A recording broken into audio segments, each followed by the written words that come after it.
Assalamualaikum warahmatullahi wabarakatuh. Selamat pagi, siang, sore, malam semua. Perkenalkan, kami dari kelompok Fisika kelas B akan menjelaskan tentang aplikasi medan listrik pada bidang geologi. Pertama-tama, saya akan perkenalkan kelompok saya terlebih dahulu. Yang pertama ada saya, yaitu Faker Syafwan dengan NPM 069. Kemudian ada Farel Gibran dengan NPM 008. Kemudian ada Zarfan Riko dengan NPM 007. Dan terakhir ada Nanda Aditya Putra dengan NPM 107. Dimulai dari metode geolistrik resistivitas. Jadi, metode geolistrik resistivitas adalah metode geofisika untuk mengetahui distribusi tahanan jenis batuan atau resistivitas dengan mengukurnya dari atas permukaan, yang nantinya jenis ini berguna untuk mengetahui berbagai macam parameter geologi seperti mineral, fluida, dan porositas pada batuan.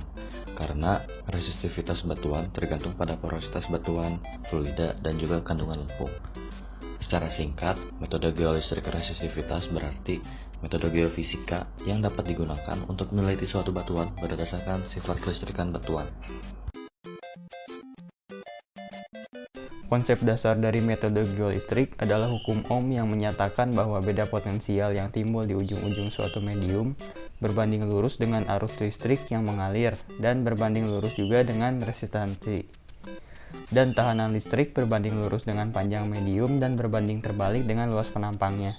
Atau jika dirumuskan yaitu V atau tegangan sama dengan I atau arus dikalikan resistansi. Lalu untuk mencari resistivitas yaitu resistivitas sama dengan resistansi dikalikan luas penampang dibagi jarak.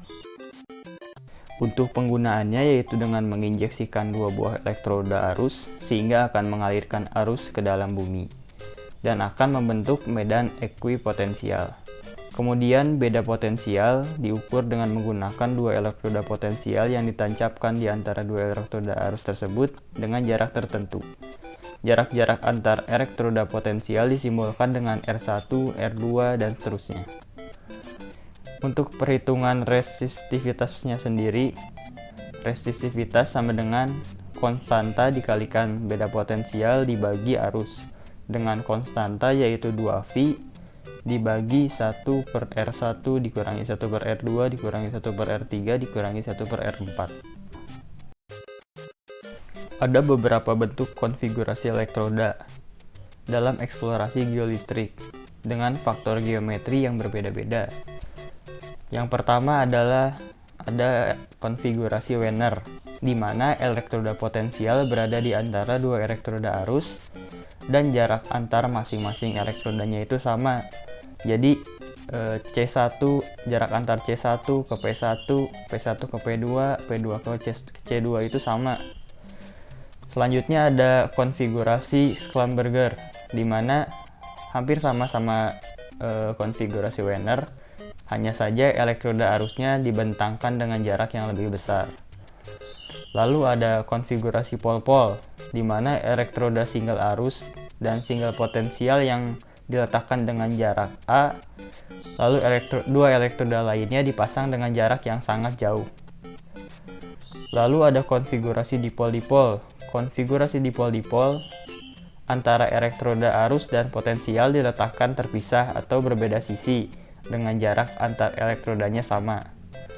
Lalu ada konfigurasi pol-dipol di mana satu elektroda arus diletakkan di sisi elektroda potensial dan elektroda arus yang lainnya diletakkan dengan jarak yang sangat jauh.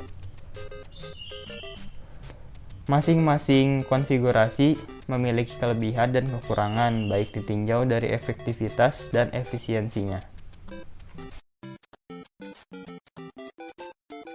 Selanjutnya ada sifat listrik batuan. Sifat listrik batuan adalah karakteristik batuan jika dialiri arus listrik ke dalamnya. Nah, sebagian besar batuan bukan konduktor yang baik.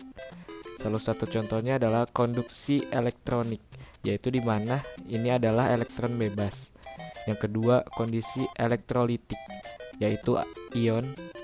Yang ketiga, konduksi dielektrik, yaitu polarisasi.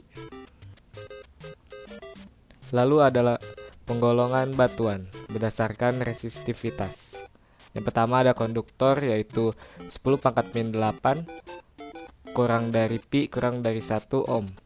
Yang kedua ada konduktor pertengahan, yaitu 1 kurang dari pi kurang dari 10 pangkat min 7 ohm. Dan yang terakhir ada isolator, yaitu pi lebih besar dari 10 pangkat 7 ohm. Aplikasinya itu adalah, salah satunya itu adalah aplikasi metode geolistrik resistivitas dengan menggunakan konfigurasi Wiener untuk menentukan struktur tanah di halaman belakang SCC ITS Surabaya. Nah, metode penelitian yang digunakan tentunya adalah metode konfigurasi Wiener. Metode ini diperkenalkan oleh Wiener pada tahun 1915. Konfigurasi Wiener merupakan salah satu konfigurasi yang sering digunakan dalam eksplorasi geolistrik dengan susunan jarak spasi sama panjang, yaitu R1 sama dengan R4 sama dengan A, dan R2 sama dengan R3 sama dengan 2A. Nah, jarak antara elektroda arus adalah 3 kali jarak elektroda potensial. Jarak potensial dengan titik soundingnya adalah A/2, maka jarak masing elektroda arus dengan titik soundingnya adalah 3A/2. Target kedalaman yang mampu dicapai pada metode ini adalah A/2. Nah, dalam akuisisi data lapangan, susunan elektroda arus dan potensial diletakkan simetri dengan titik sounding.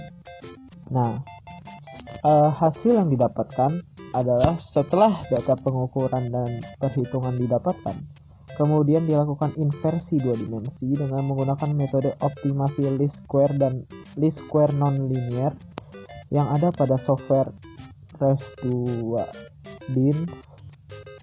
Hasil inversi 2 dimensi ini didapatkan gambar penampang distribusi resistivitas bawah permukaan yang diteliti, gambar penampang resistivitas pada masing-masing lintasan. Sekian dari kami, mohon maaf bila ada kesalahan. Wabillahi taufiq wal hidayah. Wassalamualaikum warahmatullahi wabarakatuh.